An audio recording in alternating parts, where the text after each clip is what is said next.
एक time table ऐसा नहीं होना चाहिए कि आज सुबह 6 से 8 मैथ ही पढ़ना है, 25 साल तक मैं मैथ ही पढ़ूंगा सुबह 6 से 8, और अगले 30 साल में 8 से लेकर 12 बजे तक मुझे फिजिक्स ही पढ़नी है, फिजिक्स ही पढ़ूंगा।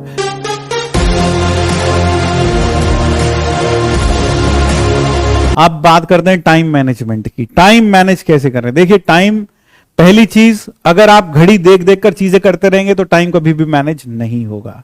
टाइम कभी भी मैनेज नहीं होगा। मेरा मानना यह है कि अगर मैं घड़ी का पाबंद हो जाऊं, घड़ी का ही गुलाम बन जाऊं, सुबह 6 बजे उठना, 6:30 बजे नाश्ता करना, फिर उसके बाद पढ़ाई करना, फिर 10 बजे बिल्कुल उठ जाना, फिर उसके बाद ये, तो ऐसा जो स्केड्यूल होता है बहुत दिन नहीं चलता है। टाइम के लिए, मतलब आप कहना चाहिए, टाइम के लिए, टाइम की बात करूं अगर मैं, तो टाइम के लिए इतना घड़ी को देखकर नहीं चीजें करनी चाहिए।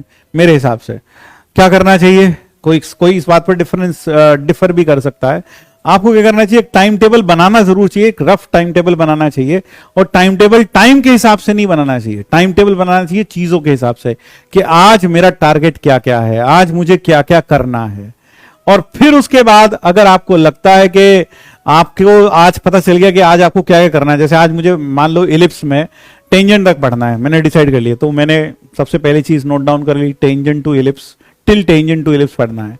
उसके लिए फिर मैंने एक्सपेक्ट किया कितने घंटे लगेंगे, एक्सपेक्ट किया यार इसमें 2 से 3 घंटे लगेंगे। तो फिर मैंने सोचा कि कब कर सकता हूं, तो मैंने एक टाइम लिख लिया कि स्टार्टिंग 8 बजे और टाइम 10 बजे तक, या फिर 11 बजे तक कर लिया। फिर उसके बाद कभी भी ऐसा नहीं करना चाहिए 11 के बाद 11 के बाद 11 से 1 फिर मैथ्स करूं, फिर फिजिक्स करूंगा, नहीं। बीच में आधा घंटे का ब्रेक दो अपने आप को, बीच में आधे घंटे का अपने आप को ब्रेक दो। जब आप अपने आप को आधे घंटे का ब्रेक दोगे, आधे घंटे का ब्रेक दोगे, उसके बाद आप नेक्स्ट चीज पर आए, उसके बाद आप नेक्स्ट चीज पर आए, है ना।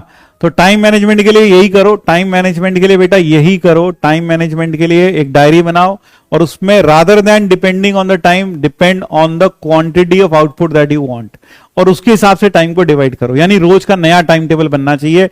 एक टाइम टेबल ऐसा नहीं होना चाहिए कि आज सुबह 6 से 8 मैथ ही पढ़ना है, 25 साल तक मैं मैथ ही पढ़ूंगा सुबह 6 से 8, और अगले 30 साल में 8 से लेकर 12 बजे तक मुझे फिजिक्स ही पढ़नी है, फिजिक्स ही पढ़ूंगा। ऐसा नहीं होना चाहिए। It should be A dynamic time table, क्योंकि अगर आप एक ही चीज बार बार फॉलो करते हैं ना, तो आपके लिए थोड़ा बोरिंग हो जाता है। उसमें फिर आपको थोड़ा सा मुश्किल लगने लगेगा, बोरिंग लगने लगेगा, तो आप छोड़ दोगे उसको। तो इसलिए